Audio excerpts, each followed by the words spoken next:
Halo, shalom anak-anak yang terkasih. Berjumpa lagi dengan Kak Christian. Kita sekarang belajar tentang sakramen inisiasi.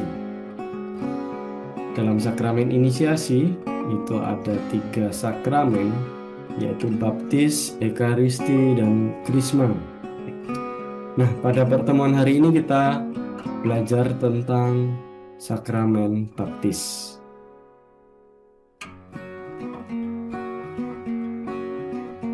Baik, kira-kira apa yang kalian tahu tentang sakramen baptis ya? Kamu dibaptis bayi atau baptis dewasa? Kalau baptis dewasa itu mungkin kamu kelas 6 SD baru baptis, atau kelas 7 SMP baru baptis, itu namanya baptis dewasa. Jadi meskipun masih SD atau SMP, meskipun kamu anak-anak atau remaja, kamu termasuk baptis dewasa. Baptis menggunakan air. Apalagi yang kamu tahu ya, banyak sekali pasti yang kamu ketahui tentang sakramen baptis. Nah, fungsinya pelajaran ini adalah untuk memperdalam atau lebih mendetail pemahamanmu tentang sakramen baptis. Our learning objectives is to understand the church teaching on the sacrament of initiation that has made one a member of the church, so as to be able to be grateful for it. As introduction students, the word initiations comes from the Latin word inire, which means to enter or initiare, which means to put in. So initiation is a ritual celebration that is a sign of someone's entry or acceptance into a group, and also a sign of acceptance into adulthood. The sacrament of initiation is a sacrament in the Catholic Church that includes someone as a member of the church, or inaugurates someone to enter a group of people who are mature in faith. Ya. Jadi inisiasi itu semacam kamu, misalnya ini ada beberapa yang OSIS ya kamu. Nah, untuk menjadi anggota OSIS kamu harus menjalani LDKS terlebih dahulu ya. Semua mengalami LDKS yang anggota OSIS. Nah, LDKS itu adalah upacara inisiasi ya, dimana itu adalah proses kamu diterima dalam suatu organisasi. Dalam hal ini adalah OSIS. Nah, untuk sakramen inisiasi ini adalah suatu proses yang harus kamu jalani untuk kamu bisa diterima sebagai anggota gereja sepenuhnya.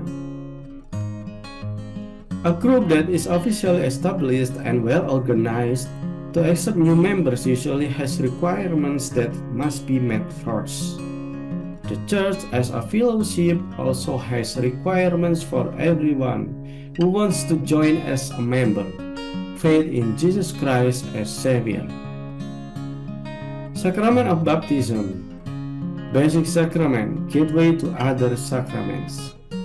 Jadi dalam gereja Katolik kamu harus menerima sakramen baptis dulu, baru kamu bisa menerima komuni pertama, baru kamu bisa menerima sakramen krisma, baru kamu bisa pengakuan dosa ya.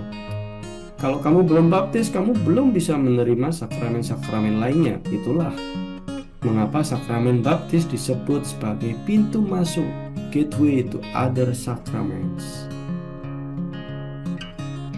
Nah, ini saya tunjukkan beberapa contoh baptis dalam gereja-gereja ya, tidak hanya gereja Katolik tetapi juga dari gereja Kristen. Ini yang pertama adalah baptis selam.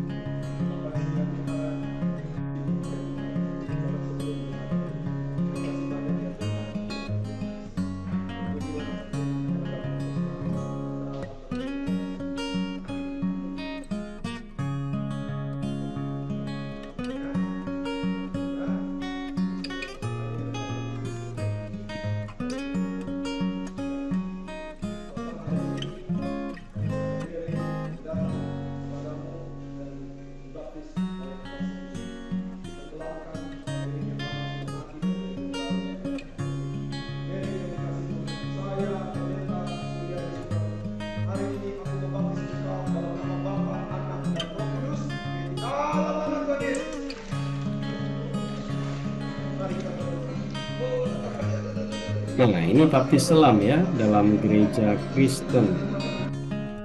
Selanjutnya jenis baptis yang kedua adalah baptis percik.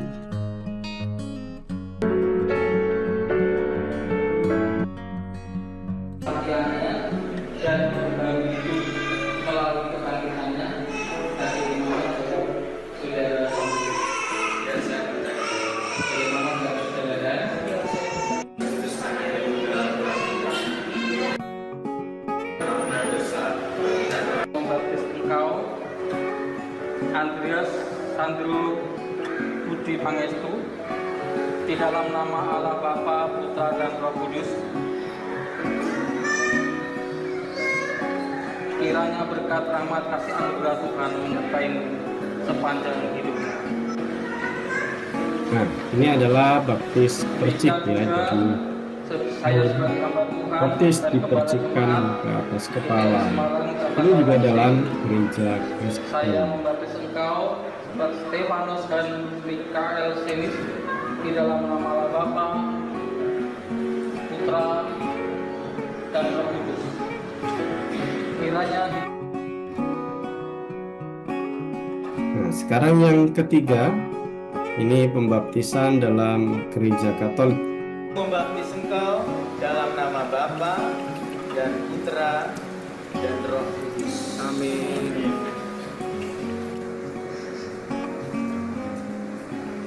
Nah, dalam gereja Katolik, baptis itu dituang seperti itu ya. Jadi berbeda dengan yang Kristoforus baptis selam dan baptis percik. Ariantoresa, aku membaptis engkau dalam nama Bapa dan Putra dan Roh Kudus. Amin. Dituang atau disiram ini ya. Jadi gereja Katolik menggunakan baptis yang seperti ini. Kalau kita lihat dari 3 contoh baptis itu tadi, kira-kira apa yang sama dari 3 jenis baptis tersebut, anak-anak? Nah, bagus.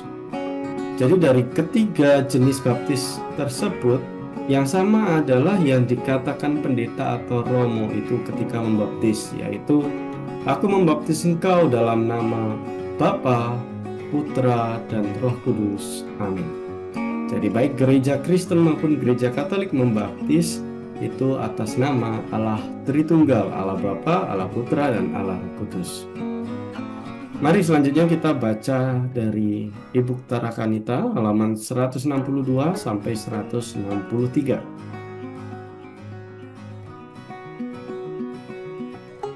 Membaptis berasal dari bahasa Yunani. Membaptis berasal dari bahasa Yunani baptiso yang berarti pembasuhan atau pencucian. Membaptis berarti membenamkan calon ke dalam air atau menuangkan air ke atas kepala sambil mengucap atas nama Bapa dan Putra dan Roh Kudus. Sakramen baptis merupakan sakramen dasar bagi orang Kristiani. Dengan dibaptis berarti orang bergabung menjadi anggota gereja. Setelah kebangkitan, Yesus memberikan tugas perutusan kepada para rasul untuk membaptis. Maka sejak Pentakosta, gereja melayani sakramen pembaptisan kepada setiap orang yang percaya kepada Kristus. Pembaptisan dapat dibedakan menjadi 2. Nah, ini pembaptisan dalam gereja Katolik, yaitu baptis dewasa dan baptis bayi. Nah, ini yang saya tanyakan di awal tadi ya. Dalam gereja Katolik secara umum yang lazim dipergunakan dalam pembaptisan adalah dengan menuangkan air, bukan dengan menenggelamkan. Lambang yang dipergunakan dalam sakramen baptis antara lain air, yang berarti membersihkan dari dosa-dosa. Lilin yang melambangkan cahaya Kristus sebagai penerang dalam kehidupan, karena kita adalah anak terang Kristus. Dan yang ketiga, kain putih yang melambangkan kita mengenakan Kristus. Artinya bahwa sesudah dibaptis, kita mengandalkan kekuatan Kristus dalam menjalani hidup. Nah, ini lambang yang digunakan dalam sakramen baptis. Ya, anak-anak, ada 3 lambang. Kemudian, dalam proses pembaptisan dewasa ada tahap-tahap. Ya, ini kalau baptis dewasa ya. Kalau baptis anak tidak seperti ini tahapannya. Nah, ini tahapnya kurang lebih semuanya ini total kurang lebih 1 tahun ya yang harus dijalani. Ada 4 tahap. Yang pertama adalah masa pra-katekumenan. Masa ini adalah masa yang diakhiri dengan upacara tahap pertama, yaitu pelantikan menjadi katekumen. Ini pelantikannya dilakukan di dalam misa ya. Lalu yang kedua adalah masa katekumenat yang diakhiri dengan upacara tahap kedua, yaitu upacara pengukuhan katekumenat terpilih. Ini upacaranya juga dalam misa. Lalu yang ketiga adalah masa persiapan terakhir yang diakhiri dengan tahap upacara penerimaan sakramen baptis. Jadi dibaptisnya di tahap yang ketiga ini.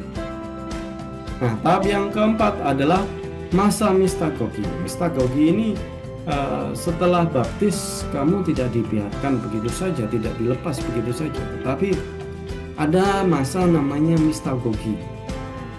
Jadi ada pembinaan lanjutan. Mistagogi itu pembinaan lanjutan. Setelah baptis itu kamu masih mengalami pembinaan untuk diarahkan oleh pembina supaya kamu lebih aktif dalam hidup menggereja, dalam hidup rohani dan lain sebagainya ya.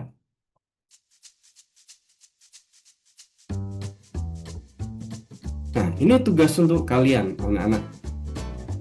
Jadi saya berikan 3 bacaan Injil ya. Matthew chapter 28 verse 16 to 20, John chapter 3 verse 1 to 7, Matthew chapter 3 verse 1 to 17. Lalu kamu jawab pertanyaan-pertanyaan ini nanti sebagai latihan ya. Nanti minggu depan dalam pertemuan berikutnya kita bahas. Jadi dari 3 bacaan itu, ayat mana yang dapat dijadikan dasar sakramen baptis? Kamu jelaskan. Lalu sarana apa yang digunakan dalam pembaptisan? Kata-kata apa yang diucapkan dalam membaptis? Nah, ini kalau dalam sakramen ini disebut sarana itu materia, kata-kata itu forma ya. Jadi kata-kata dan sarana, forma dan materia ini yang membuat sakramen itu menjadi sah ya. Sehingga kalau tidak ada itu, sakramen ini tidak sah. Sarana apa yang digunakan dalam pembaptisan gereja Katolik? Jadi kalau yang B itu yang ditanyakan yang di dalam kitab suci, kalau yang C, nah ini kenyataannya dalam gereja Katolik itu seperti apa? Lalu yang D, bagaimana tahapan menerima sakramen baptis dalam gereja Katolik? Nah ini coba kamu jelaskan lagi, tadi udah disinggung dari e-book ya. Kemudian yang terakhir adalah apa yang menjadi buah atau rahmat dari sakramen baptis. Kamu boleh mencari dari sumber-sumber internet, dari sumber-sumber yang terpercaya di internet ya.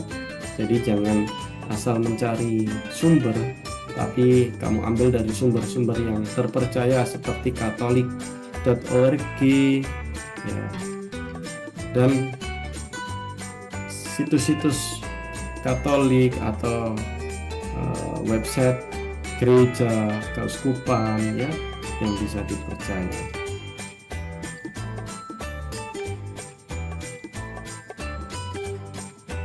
Nah, ini sebagai penegasan buah atau rahmat dari sakramen baptis antara lain dihapuskan dari segala dosa. Jadi baik dosa asal maupun dosa-dosa pribadimu. Jadi yang kamu misalnya ada yang baptis dewasa kelas 6 SD kamu baru baptis. Melalui baptis di kelas 6 SD ini berarti dosa asal dan dosa-dosamu sejak kamu lahir sampai kelas 6 SD itu dihapuskan melalui pembaptisan. Kemudian melalui pembaptisan ini kamu juga dilahirkan kembali menjadi anak Allah, mendapat rahmat pengudusan dan pembenaran yang mempersatukan seseorang dengan Kristus dan gerejanya. Ikut ambil bagian dari tugas gereja dan dimeteraikan menjadi milik Kristus selama-lamanya. Meterai itu ya seperti meterai di surat-surat pernyataan itu ya. Itu tidak tidak bisa dilepas, sudah dilem itu kuat sekali. Nah, dan dengan meterai ini menandai kalau surat itu sah. Nah, maka sama dengan sakramen baptis ini, dengan baptis kamu itu sah menjadi milik Kristus selama-lamanya. Jadi katakan misalnya ada suatu kasus di mana seseorang ini awalnya Katolik, sudah dibaptis, kemudian karena pernikahan ya, karena pasangannya ini non-Katolik, misalnya Islam begitu ya. Nah, kemudian dia ikut dengan pasangannya menjadi Islam. Suatu saat dalam perjalanan hidup kemudian pasangannya ini meninggal lebih dulu dan dia ingin kembali ke gereja Katolik. Nah, menurutmu apakah dia perlu dibaptis lagi atau tidak? Tidak ya. Jadi karena meterai itu bersifat selama-lamanya, jadi meskipun pernah pindah agama karena suatu pertimbangan ya, karena pernikahan, kemudian kembali lagi ke gereja Katolik, ini tidak perlu dibaptis lagi. Ini hanya memerlukan pembaruan saja. Karena baptis itu merupakan meterai ya. Dimeterai kan menjadi milik Kristus selama-lamanya. Jadi selama-lamanya ya. Jadi tidak terpengaruh oleh apapun. Kemudian macam-macam pembaptisan selain tadi sudah kita sebutkan, bayi, dewasa ya. Ada juga yang namanya baptisan rindu dan baptisan darah. Baptisan rindu ini artinya saat seseorang ingin dibaptis dan ingin menjadi anggota gereja Katolik, ia menjalani masa katekumenan. Tapi sebelum dibaptis ia sudah meninggal ya, mungkin karena kecelakaan atau karena sakit. Nah, dia meskipun belum dibaptis, dia menerima yang namanya baptisan rindu ya. Jadi dia sedang dalam masa katekumenan. Nah, lalu yang keempat, baptisan darah. Ini sama dengan baptisan rindu, yaitu seseorang yang sedang dalam masa katekumenat ya, sedang menjalani masa katekumenat.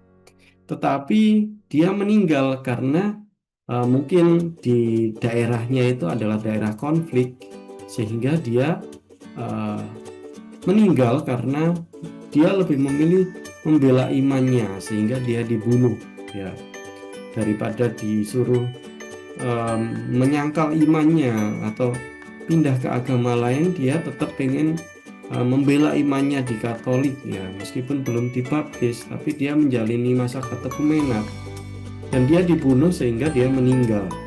Nah, karena kemartirannya ini dia mendapatkan baptisan yang dinamakan baptis darah ya. Baik, itu kurang lebih ya pengetahuan-pengetahuan yang bisa kamu dapatkan tentang sakramen baptis. Barangkali ada pertanyaan, kemudian nanti bisa kamu tanyakan langsung ke saya dalam perjumpaan di sekolah ya, atau boleh juga kamu menanyakan melalui WhatsApp pribadi, nanti akan saya jawab ya untuk pertanyaan-pertanyaanmu, atau silakan juga boleh menanyakan di kolom komentar. Itu kurang lebih yang bisa saya sampaikan, saya bagikan pengetahuan tentang sakramen baptis. Semoga berguna untuk yang menyimak video pembelajaran ini ya, tidak hanya untuk anak-anak tetapi untuk semua kalangan yang menyimak video ini. Semoga bermanfaat. Tuhan memberkati.